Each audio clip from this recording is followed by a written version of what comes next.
Let's talk about our turtle wax. What it consists of is mostly beeswax. I do have a little bit of rendered fat down in there. That just keeps it, because the beeswax is so hard, that just keeps it a little bit more pliable. And I'm gonna put some pine pitch in there also. The softer and stickier, the better. Bees really like black locust flowers for making honey. So this was actually beeswax from inside an old hollow black locust tree.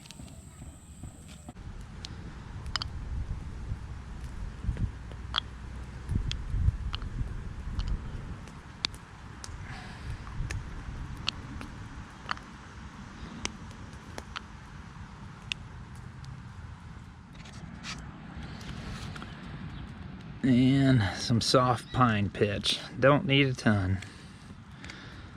Just a little bit.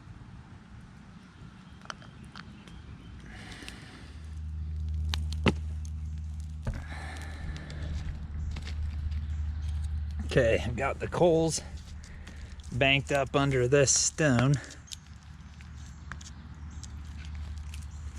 Got it supported on 2 logs. And now I'm gonna bring in our turtle wax.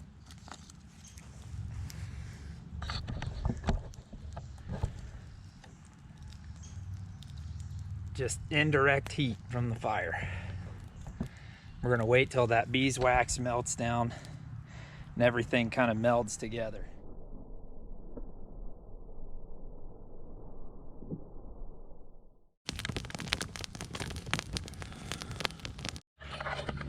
As this is melting down, you can see some gunk in there. There's like a stick and some stuff that was stuck on the pine pitch. As long as a lot of that floats to the surface, as this cools, I can kind of scrape that off. But we're almost there. The beeswax always takes longer to melt. Once that all melds together, we'll pull it off the heat and we'll have... Okay, so that's the last of all of that. The rendered fat and the beeswax and the pine pitch melded together. The last of the beeswax melded. The trick is not to get that turtle shell too hot, because you can start to scorch it and ruin it. But now I'm just going to pull it off of the heat.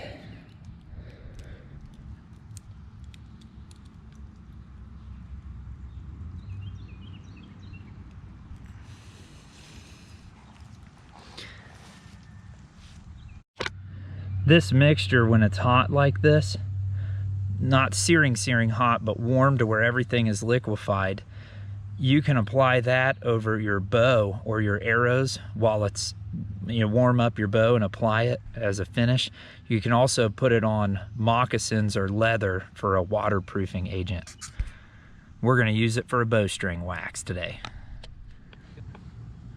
So I've set this piece of rawhide down in this log depression, and I'm going to pour our turtle wax into that. I could leave it in the shell and heat it up and use it directly out of the shell for a sealer, if I was going to use it that way. But I'm going to let it dry out to use as a bowstring wax. So I'm going to pour it into this rawhide, and that's going to make it a little bit easier once it cools for me to take it back out, because I can just flex the rawhide backwards and take it back out.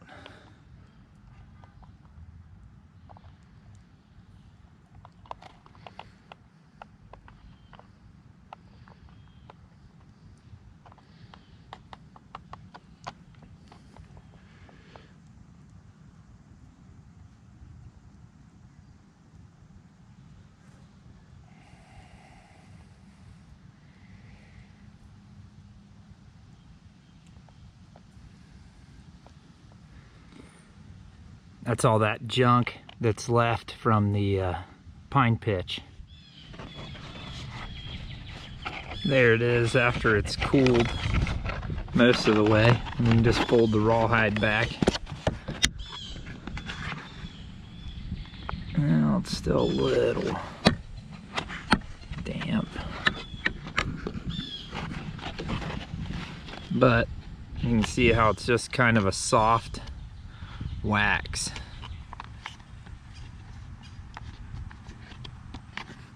So I'm going to pop that out of here, peel it off. It peels off really easy off the rawhide,